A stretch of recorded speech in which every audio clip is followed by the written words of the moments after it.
April 18, 1942, Tokyo. The midday sun hung pale over the imperial capital, casting thin shadows across the wide boulevards where cherry blossoms drifted like pink snow.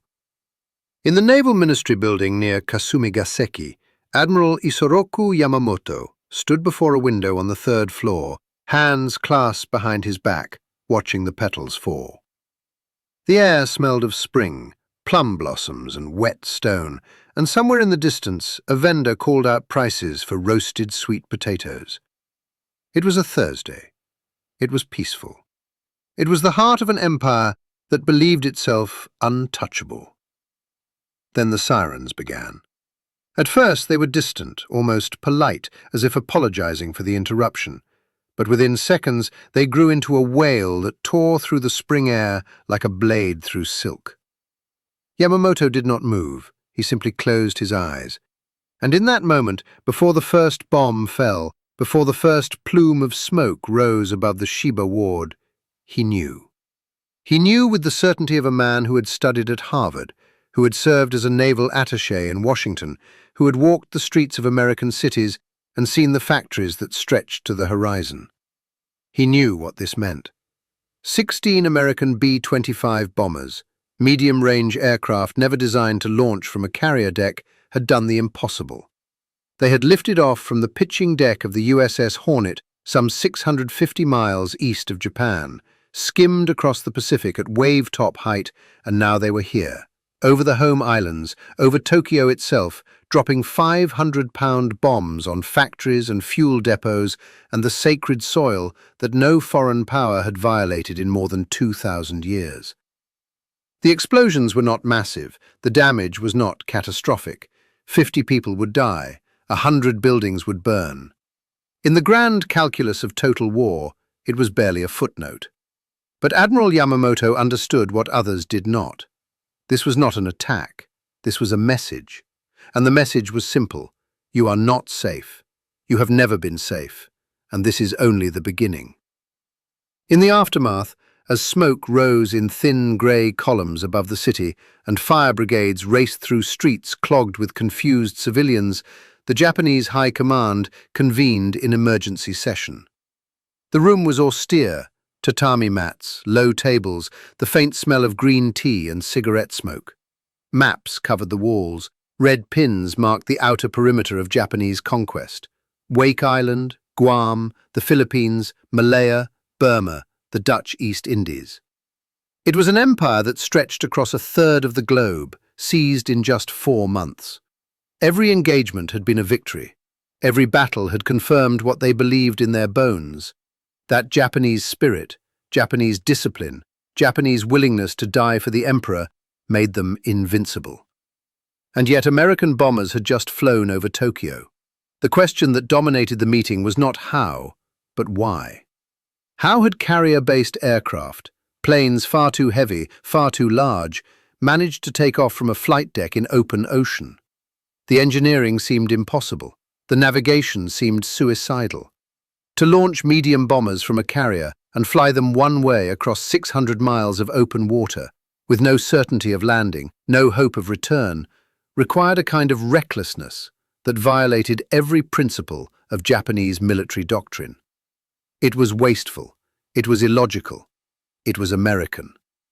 But why? Why expend such effort, such risk, such precious resources on a raid that could accomplish so little? 16 bombers could not cripple Japan's war machine. They could not destroy the shipyards at Yokosuka or the aircraft plants at Nagoya. They could barely scratch the paint on the empire's industrial capacity. So why do it? Admiral Yamamoto did not speak during the early debates. He sat at the end of the table, his face composed, his hands folded on the lacquered wood. He had warned them before Pearl Harbor, before the invasion of Malaya, before the intoxicating string of victories that had led the Army and Navy to believe they could dictate terms to the world. He had warned them. He had told Prime Minister Konoe that he could run wild for 6 months, perhaps a year, but after that, he had no confidence. He had said in a letter that would later be quoted in war crimes tribunals that attacking America was like waking a sleeping giant and filling him with a terrible resolve. Now, the giant was awake, and this pinprick raid over Tokyo was not an act of desperation. It was a demonstration. It was America announcing, in the language of high explosives and burning fuel, that distance meant nothing, that oceans were not walls, that the idea of a safe homeland was a fantasy. If they could do this now, 4 months after Pearl Harbor, with a fleet still rebuilding, with an economy still shifting from peace to war, what could they do in a year? In 2 years? The Doolittle raid, named for Lieutenant Colonel James Doolittle, the man who had conceived and led the mission, killed fewer people than a single night of firebombing would later claim. It destroyed a handful of factories, a few fuel depots, and one elementary school. Materially, it was insignificant. Psychologically, it was devastating. Because the Japanese High Command had built their entire strategic vision on a single assumption: that America, soft and distant and addicted to comfort, would not have the will to fight a long war. They believed that a sharp, brutal blow, Pearl Harbor, would force the Americans to negotiate, to accept Japan's Greater East Asia co-prosperity sphere, to recognize the inevitable rise of a new order in the Pacific. Pearl Harbor was supposed to be the end of the conversation. The Doolittle raid was America's reply. And the reply was, no, we are not negotiating. We are coming for you.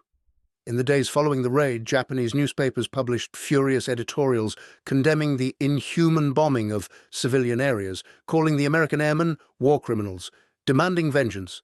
The irony, given what Japanese aircraft had done to Nanking, to Shanghai, to Manila, was lost on no one outside Japan, but inside the empire. The propaganda served a purpose. It transformed the raid from a humiliation into a rallying cry. Posters went up showing American bombers shot down in flames. Radio broadcasts promised swift retribution. The message to the Japanese public was clear. This was an atrocity, an aberration, a desperate act by a dying enemy. But in the quiet rooms where strategy was made, where admirals and generals spoke in low voices over tea and cigarettes, the narrative was different. There, men like Yamamoto understood the raid for what it was: a preview. The Americans had demonstrated technical ingenuity, operational audacity, and a willingness to sacrifice men and machines for psychological effect. These were not the qualities of a nation seeking peace. These were the qualities of a nation preparing for total war. And total war was something Japan could not win. The mathematics were brutal. America's industrial capacity dwarfed Japan's by a factor of 10 to 1. In 1941, the United States produced 5 million tons of steel. Japan produced 7 million. But America's economy was still largely civilian. Its factories were still making cars, refrigerators, washing machines, the abundant consumer goods that Yamamoto had seen filling American department stores during his time in Washington. Once those factories converted to war production, once the full weight of American industry turned toward building ships and planes and tanks, the disparity would become insurmountable. Japan's entire strategic plan had rested on the assumption that America would not make that conversion, that the political will would collapse, that isolationist sentiment and war weariness would force a negotiated peace before the industrial gap could manifest. The Doolittle raid shattered that assumption. It showed that America was not looking for an exit, it was looking for a fight. In the months following the raid, the Japanese Navy made a fateful decision. They would force a decisive battle, a single engagement so overwhelming that it would cripple American naval power in the Pacific and restore the strategic balance. They chose Midway, a tiny atoll northwest of Hawaii, as the target.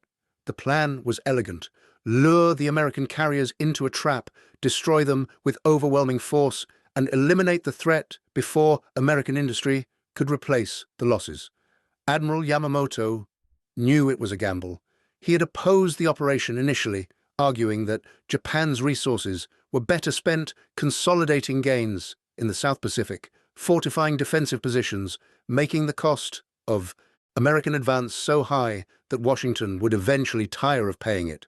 But he was overruled. The army wanted a decisive victory. The emperor wanted a decisive victory. And so, in early June 1942, less than 2 months after the Doolittle raid, the combined fleet set sail for Midway with 4 fleet carriers, 2 battleships, and an armada of cruisers and destroyers that represented the finest naval force Japan had ever assembled. It was annihilated. In the span of 5 minutes, on the morning of June 4th, American dive bombers, SBD Dauntlesses, launched from the carriers Enterprise, Yorktown, and Hornet, caught 3 Japanese carriers with their decks crowded with armed and fueled aircraft. The bombs fell almost vertically, punching through flight decks and detonating in the hangars below, where aviation fuel and ordnance created firestorms that consumed the ships from within. The carriers Akagi, Kaga, and Soryu were burning wrecks within minutes. The 4th, Hiryu, would be sunk later that day. In a single engagement, Japan lost half its carrier strength and, more importantly, hundreds of irreplaceable pilots and aircrew. The Battle of Midway was the turning point of the Pacific War, but it was not the beginning. The beginning was April 18th, 1942, when 16 American bombers flew over Tokyo and announced that the rules had changed, that distance was no defense, that the empire built on the belief in Japanese invincibility was facing an enemy that would not stop, would not tire, would not negotiate until the rising sun was torn down.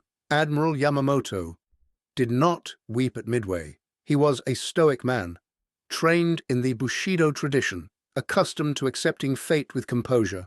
But those who served under him reported that in the days after the battle he became withdrawn, silent, spending long hours alone in his cabin aboard the battleship Yamato, staring at maps of the Pacific. He knew what the loss meant. He knew that Japan had been given a window, 6 months, perhaps a year, to achieve victory, and that window had closed. Now it was a war of attrition, a war of industrial output, a war that Japan could not win. But the seeds of that understanding had been planted weeks earlier, on that spring afternoon in Tokyo, when the sirens wailed and the bombs fell, and an empire realized, for the first time, that it was not invincible. The Doolittle raiders, meanwhile, faced their own reckoning. After dropping their bombs, the 16 B-25s flew west toward China, where they were supposed to land at friendly airfields and refuel. But the raid had launched earlier than planned, and the Chinese airfields were not ready. Fuel ran out, planes crashed in the mountains or ditched in the ocean. Of the 80 men who flew the mission, 3 were killed in crashes, 8 were captured by Japanese forces in occupied China, and the rest scattered across the countryside, relying on Chinese civilians and guerrillas to guide them to safety. The Japanese response was savage. Furious at the Chinese for aiding the American airmen, the Imperial Army launched the Zhejiang Jiangxi campaign, a retaliatory operation that killed an estimated 250,000 Chinese civilians. Entire villages were burned. Wells were poisoned. The message was clear. Aiding America had consequences. But the campaign only deepened Chinese resistance and strengthened the alliance between Chongqing and Washington. Once again, Japan's response to the Doolittle raid, this time in the form of indiscriminate slaughter, backfired strategically. It turned a minor tactical raid into a symbol of shared struggle, a bond between America and China that would last through the war. Back in the United States, the Doolittle raid became a propaganda triumph. The public, still reeling from the losses at Pearl Harbor and the surrender of American forces in the Philippines, desperately needed a victory, even a symbolic one. President Roosevelt, when asked by reporters where the bombers had launched from, smiled and said, "Shangri-La," a reference to the fictional Himalayan paradise in the novel Lost Horizon. The answer was deliberately vague, designed to keep the Japanese guessing, but it also captured the mythic quality the raid had taken on in the American imagination. It was a story of ingenuity and daring, of ordinary men doing the impossible, of a nation striking back. James Doolittle, who had led the raid expecting a court-martial for losing all 16 bombers, was instead awarded the Medal of Honor. He would go on to command air forces in North Africa and Europe, becoming one of the most decorated officers of the war. But in the immediate aftermath of the raid, sitting in a Chinese hut with his crew, half-starved and uncertain if they would survive, he believed he had failed. He had lost every plane. He had accomplished almost nothing. How could he return home and face that? He did not yet understand what Admiral Yamamoto understood, that the raid's success had nothing to everything to do with the message. The years that followed the Doolittle raid unfolded with a terrible inevitability. American factories, once producing 10 million automobiles a year, retooled for war.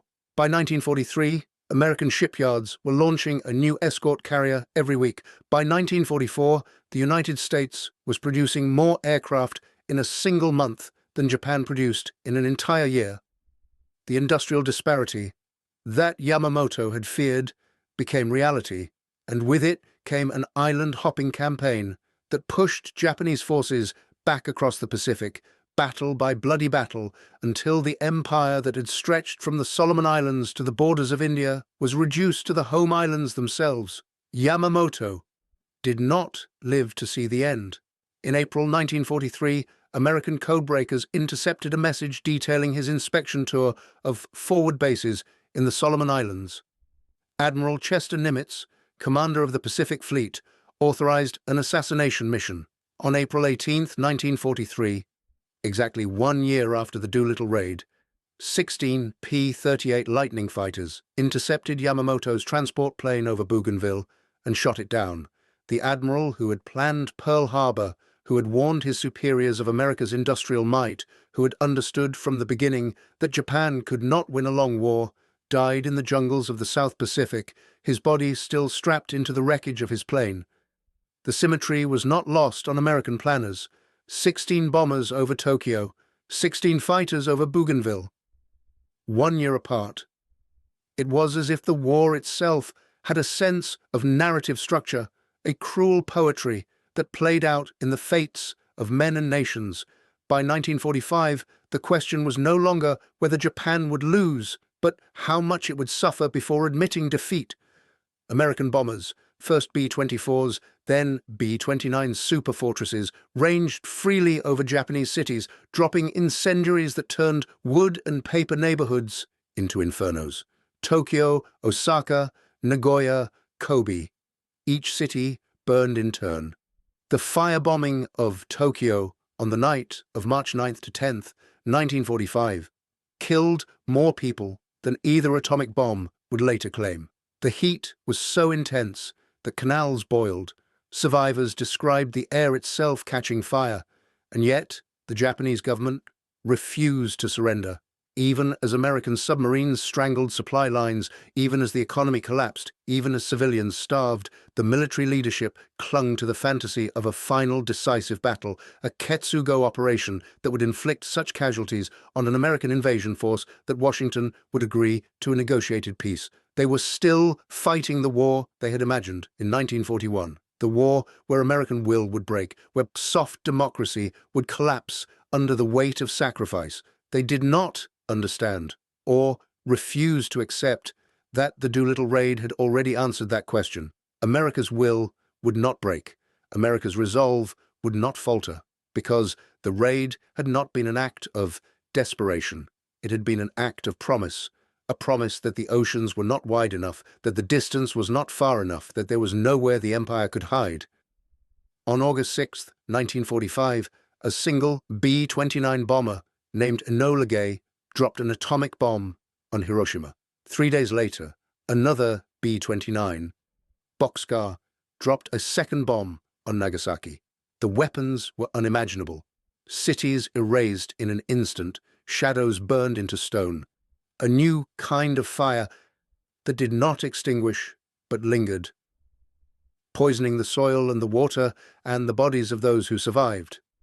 Japan surrendered 6 days later.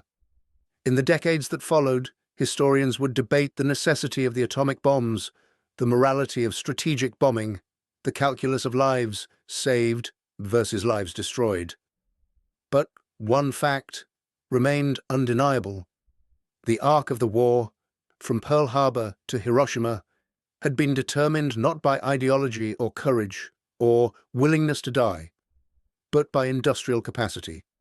America had won because it could outproduce, outbuild, and outlast any opponent, and it had signaled that capability in miniature on April 18th, 1942, when 16 bombers lifted off from a carrier deck in defiance of every conventional calculation and flew into history. The symbolic object that defined that day was not a weapon or a tool, but a sound, the wail of air raid sirens over Tokyo. For the Japanese High Command, it was the sound of assumptions shattering. For the civilians who huddled in shelters, it was the sound of the world changing. And for Admiral Yamamoto, standing at that window in the Naval Ministry, watching cherry blossoms fall against a sky that would soon fill with smoke, it was the sound of inevitability, because he had known, even before the bombs fell, what the raid represented. He had walked American streets. He had seen the cars that clogged the roads, 2 or 3 per family, a level of abundance that Japan could not match in a generation. He had seen the factories in Detroit and Pittsburgh, the vast industrial complexes that seemed to stretch beyond the horizon. He had seen a nation that produced so much that it threw away what Japan would consider treasure. And he had understood, in a way that his colleagues did not, that America was not entering the war despite its wealth. It was entering the war with its wealth, and that wealth would be weaponized. The Doolittle raid was the first demonstration of that principle. It was a mission that only a nation with resources to spare could attempt. 16 bombers sacrificed for psychological effect, 80 men sent on a one-way mission, not because Japan could be defeated by a single raid, but because the raid itself was a message, and the message was heard. In the years after the war, as Japan rebuilt under American occupation, as the burned cities rose again into modern metropolises of steel and glass, a quiet transformation occurred. The generation that had believed in the invincibility of the empire, that had been taught that Japanese spirit could overcome any material disadvantage, learned a different lesson. They learned that spirit alone was not enough. They learned that ideology, no matter how fervently believed, could not substitute for industrial capacity.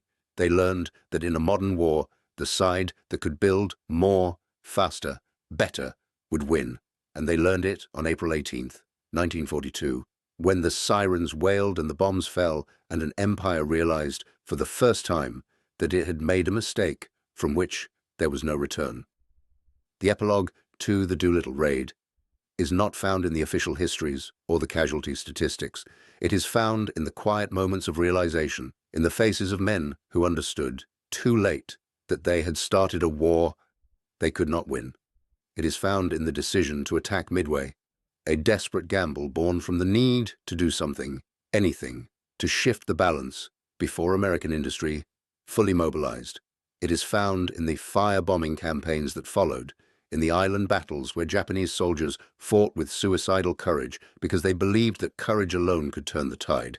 It is found, ultimately, in the mushroom clouds over Hiroshima and Nagasaki, the final punctuation mark on a war that had been decided in spirit, if not in fact, on that spring afternoon in 1942. Admiral Yamamoto wept, not because 16 bombers had attacked Tokyo, but because he knew what those 16 bombers represented. They represented a nation that could afford to waste resources on symbolic gestures. They represented a military that valued psychological impact as much as material destruction. They represented an enemy that would not stop, would not negotiate, would not accept anything less than unconditional surrender. And in that moment, standing at the window, watching the cherry blossoms fall and the smoke rise, he understood that the war was already lost. Not because of what had happened, but because of what would come next. The Doolittle raid was not the blow that crippled Japan. It was the warning shot, and the warning was clear. This is only the beginning, and we are only beginning to fight. In the mythology of World War II, the Doolittle raid occupies a strange space. It was too small to be a turning point, too symbolic to be dismissed. It killed fewer people than a single day's combat in Guadalcanal or Iwo Jima. It destroyed less infrastructure than a week of submarine warfare. And yet it matters, not for what it accomplished, but for what it revealed. It revealed that America would fight the war on its own terms, using methods that seemed impossible, spending resources that seemed inexhaustible, pursuing victory with a single-minded determination that no ocean could deter. It revealed that the assumptions underlying Japanese strategy, that America was soft, that democracy was weak, that industrial power could be neutralized by fighting spirit, were dangerously wrong. And it revealed to those few men, like Yamamoto, who had the vision to see it, that the empire of the rising sun had set itself on a path that could only end in ruin. The sound of sirens over Tokyo on April 18, 1942, was not the sound of defeat. Defeat would take 3 more years, millions more lives, and the unleashing of weapons that humanity had never imagined. But it was the sound of realization. And in the quiet offices of the Naval Ministry, in the mind of an admiral who had warned his country not to wake the sleeping giant, that sound was enough to bring tears, not tears of rage or fear, but tears of understanding, because Admiral Yamamoto knew in that moment that everything that would follow, the battles, the bombings, the burning cities, the final surrender aboard the USS Missouri, was already written. The Doolittle raid had not changed the outcome of the war. It had simply made that outcome visible, undeniable, inevitable. The cherry blossoms continued to fall outside the window. Spring continued, indifferent to the empires of men. And somewhere over the Pacific, the American bombers that had struck Tokyo were limping toward China, their fuel tanks nearly empty, their crews uncertain if they would survive the day. They did not know they had just changed the war. They thought they had failed. But Admiral Yamamoto knew better. He knew that the raid was not a failure. It was a promise, and promises, unlike empires, do not break. They are kept